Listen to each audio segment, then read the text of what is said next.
Welcome all to HHF Hindi YouTube channel. Namaste. So today we are going to discuss, Yes. me and Joven are going to discuss about the rubric delusion valued. He is not. नहीं समझता है sir rubric. Patient बहुत बार सामने से बोल देता है कि मेरे घर में कोई कीमत नहीं है, हम अप्लाई कर देते हैं, रिजल्ट आता नहीं. तो ये रूब्रिक को समझे कैसे? यस. तो क्या होता है ना, बहुत बार ऐसा होता है कि पेशेंट जो वर्ड यूज करता है ना, वो वर्ड हमेशा, अब पेशेंट बोलेगा सर मेरी कीमत ही नहीं है, मुझे कुछ इम्पोर्टेंस नहीं दिया जाता, मुझे कुछ रेस्पेक्ट नहीं दिया जाता, मुझे ये लोग कुछ समझते भी नहीं है, मुझे ये लोग नीचा दिखाते हैं. ऐसा बहुत सारा वर्ड्स यूज करेंगे, लेकिन अपने को समझना है कि उसका मतलब क्या है, कोर फीलिंग क्या है. उसको ना रूट कॉज एनालिसिस बोलते हैं कि एंड फीलिंग पेशेंट की क्या होती है. भले पेशेंट वर्ड्स बहुत सारे अलग अलग यूज करता है, राइट, लेकिन उसका एग्जैक्ट सटल मीनिंग क्या है ये अपने को समझना है. So again, valued is a cluster of emotions. एक चीज नहीं है जो उसकी वैल्यू डिसाइड करेगी, है ना. तो सिर्फ कीमत बोलना या डिफरेंशिएट करना आसान नहीं है. अब मेरे पास एक पेशेंट थी, होम्योपैथ थी, 1-1.5 साल शादी के लिए हुआ था, डॉक्टर थी, एमडी किया था, और वो बोली सर घर में आप ही बताओ, मेरी ननंद है, सास है, कुछ डिस्कशन चल रहा है, तो मेरा कहना, मेरा ओपिनियन बनता है कि नहीं, मेरा सजेशन बनता है कि नहीं. मैंने बोला हाँ बेटा बिल्कुल बनता है. तो बोले सर ये लोग मानते ही नहीं है. अब हस्बैंड बोलता है तुम उनमें इंटरफेयर मत करो. कैसे इंटरफेयर नहीं करूं, मेरा भी घर है ना. तो आप मुझे कुछ इंपॉर्टेंस दोगे या नहीं दोगे, मैं भी एमडी डॉक्टर हूं. तो उसने वर्ड इंपॉर्टेंस यूज किया. तो मैंने उसको पूछा कि तुम्हें नीचा दिखाया जाता है. नहीं सर, नीचा नहीं दिखाया जाता है, लेकिन आप मान तो लो. हाँ, मेरा हक बनता है मैं भी डिस्कशन में पार्टिसिपेट करूं. सो वैल्यूड का मतलब है उसके एट्रीब्यूट्स है. एक इमोशन या एक एहसास उसको डिफाइन नहीं करता है.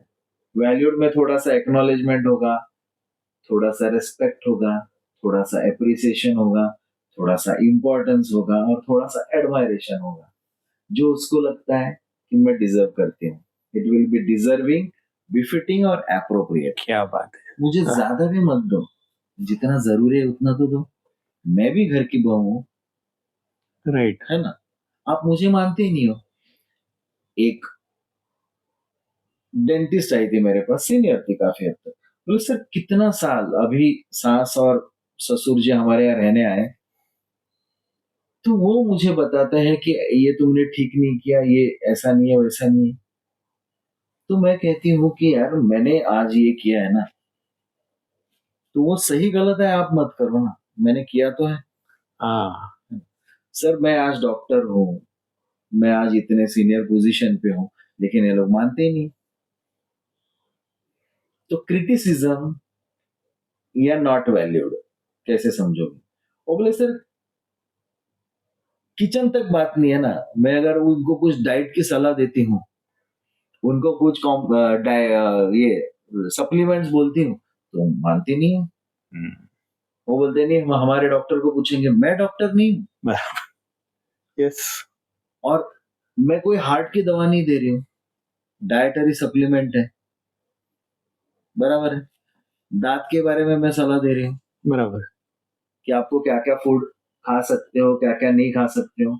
आप मानते नहीं हो, आप अपने डेंटिस्ट को कॉल करोगे. इसको मैंने वैल्यू लिया कि आप मानते ही नहीं हो. तुम्हारा क्या कहना है जुबिन. सर ये तो अभी ये आपने एक क्लस्टर में बताया ना. हाँ. तो बहुत बार पेशेंट क्या है, रिस्पेक्ट की बात कर जाता है या तो फिर एप्रिसिएशन की बात कर जाता है.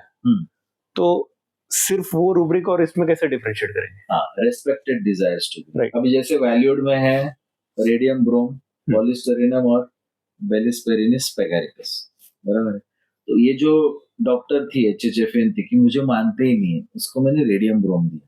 Okay. क्योंकि हस्बैंड से निग्लेक्शन भी था, इग्नोरेंस, तो एंगर निग्लेक्टेड, उसको गुस्सा था. तो डेल्यूजन वैल्यूड के साथ अब अगर आप एंगर निग्लेक्टेड जोड़ देते हो तो रेडियम ब्रोम आता है. रेस्पेक्टेड भी आएंगे.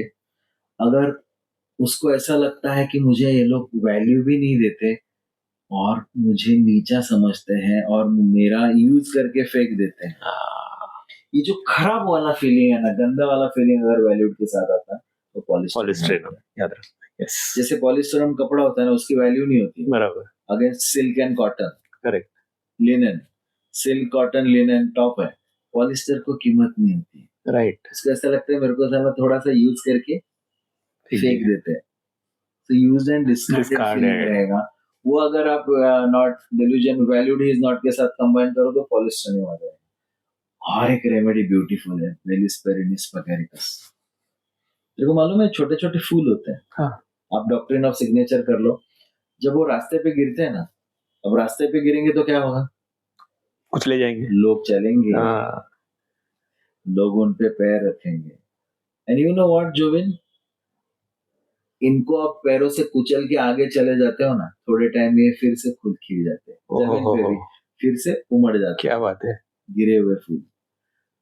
तो ये चीज मैंने बहुत समझनी चाहिए। एक बेलिस पेरिनिस फेगेरिकस में ना एक रूब्रिक है, company desire family for, okay, कि उसको फैमिली बहुत चाहिए होती है, कि मेरा भाई, मेरी बहन, मेरे जीजा, मेरे ताऊ। लेकिन उसकी बीवी बोलती है सर इनको कोई भी पसंद नहीं करता है, इनको कोई भाव नहीं देता है, फिर भी इनको वो लोग चाहिए होते हैं। और वो इनको कैसे भी ट्रीट करते हैं, इनको कोई इम्पोर्टेंस नहीं है, इनको कोई वैल्यू नहीं दी जाती है, फिर से वही रहते। जैसे फूल है ना, आप कुचल दो उग जाते तो हैं, थोड़ी देर में, क्या बात है, इसको आप कितना भी गलत ट्रीट करो फिर भी उमल आता है। ये बेलिस पेरिनिस पेगेरिकस, क्या बात है, इतना ब्यूटीफुल डॉक्ट्रिन ऑफ सिग्नेचर है कि इनको वैल्यू नहीं दी जाती। मैं कहती हूँ आपका भाई करते हो, वो भाई आपको कीमत ही नहीं देता है, वो आपको बुलाता नहीं, फिर भी आपको फंक्शन में जाना है। तो डॉक्टर साहब ऐसा कैसे, अपनी फैमिली है ना।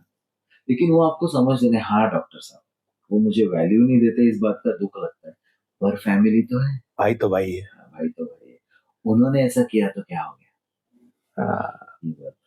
अब बात करते हैं रेस्पेक्टेड डिजायर्स की। अब मेरे पास एक पेशेंट था, उसको ब्लड कैंसर ल्यूकेमिया डिटेक्ट हो गया। ऑनलाइन बात चल रही थी, तो मैंने कहा सर क्या बात हुई जो, बोले कुछ नहीं, रिटायरमेंट अच्छे से हुए। बोले रिटायरमेंट में कुछ गड़बड़ हो गई, कुछ कंसिडरेशन नहीं हो गया, कुछ लेन देन में कुछ, बोले कुछ नहीं। रिटायरमेंट के बाद मैंने मेरे भाई के दामाद के साथ काम करना शुरू कर दिया। उन्होंने मुझे बुलाया कि आप कंसल्टेंट करके आ जाओ, and I was there consulting. फिर क्या हो गया, वो लोग मुझे ट्रीट अच्छा नहीं करते थे। मैं बोला मतलब क्या है, वो बोले रिस्पेक्टफुल बिहेवियर नहीं था।